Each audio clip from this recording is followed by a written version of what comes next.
Hello aspirants.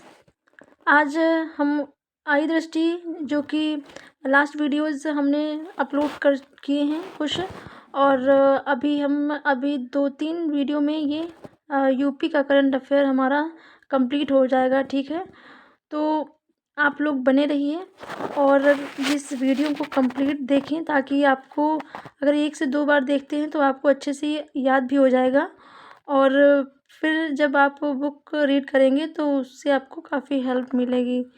ठीक है, तो देखते हैं।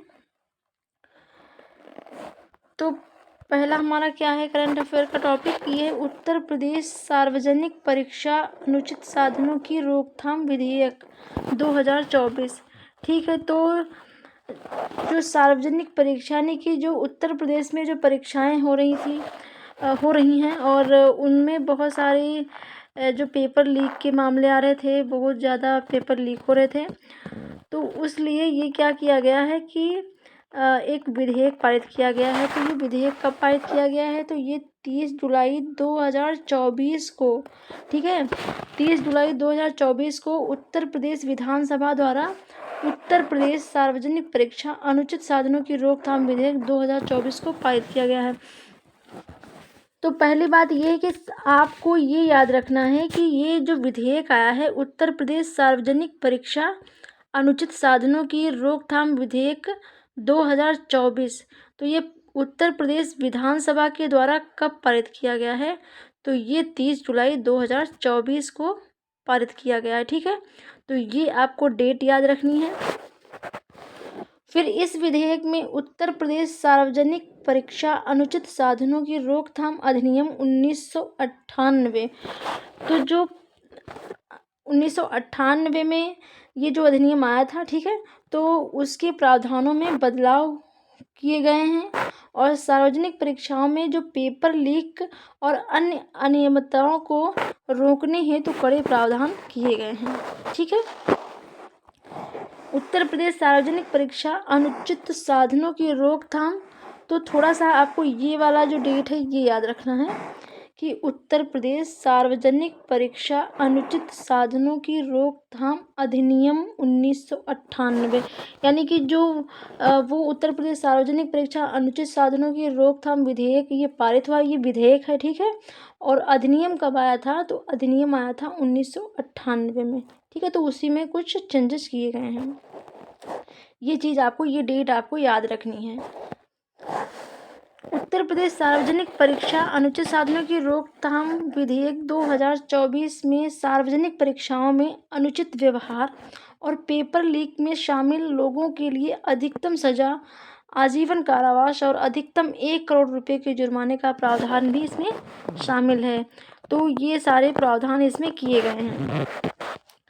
विधेयक में उत्तर प्रदेश लोक सेवा आयोग, उत्तर प्रदेश अधीनस्थ सेवा चयन आयोग, राज्य विश्वविद्यालय के साथ साथ उनके द्वारा नामित प्राधिकरणों, निकायों या एजेंसी द्वारा आयोजित परीक्षाओं को शामिल किया गया है। ठीक है, तो ये सारी परीक्षाएं जो हैं उनको इस विधेयक में शामिल किया गया है, और उनके लिए अगर इसमें इन परीक्षाओं में अगर किसी प्रकार का कोई भी गड़बड़ी यानी कि किसी प्रकार का अगर अनियमितता आती है और या फिर जो है पेपर लीक होता है, तो उसके लिए ये सारी प्रावधान किए गए हैं जो यहाँ पे हमने डिस्कस किए हैं। ठीक है, इसमें सरकारी नौकरियों के नियमितीकरण एवं पदोन्नति के लिए होने वाली परीक्षाओं को भी शामिल किया गया है।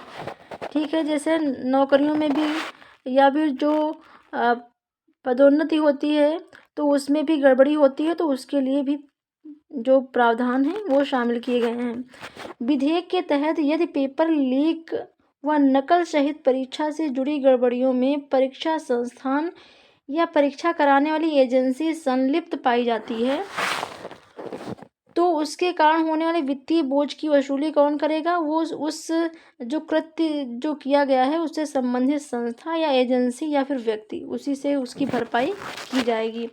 परीक्षा को प्रतिकूल रूप से प्रभावित करने वाली कंपनी या सेवा प्रदाता को हमेशा के लिए काली सूची ब्लैक लिस्ट में डालने का प्रावधान भी किया गया है। तो ये सारे प्रावधान इसमें किए गए हैं। इस विधेयक में छात्रों को कारावास या जुर्माने के दंड की परिधि में शामिल नहीं किया गया है।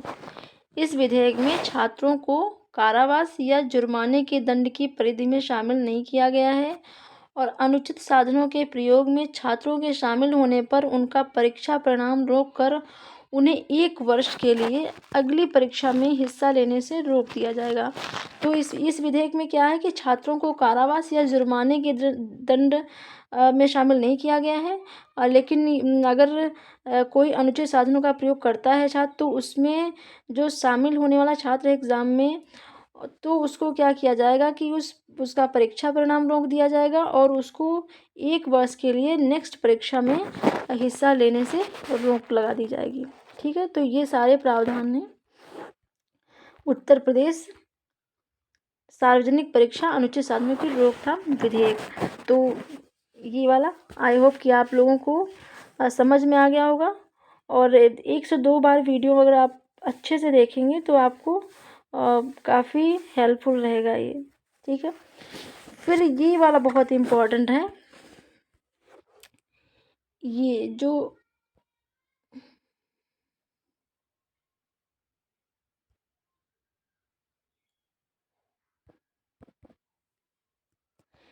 पेड़ लगाओ पेड़ बचाओ वृक्षारोपण जन अभियान 2024।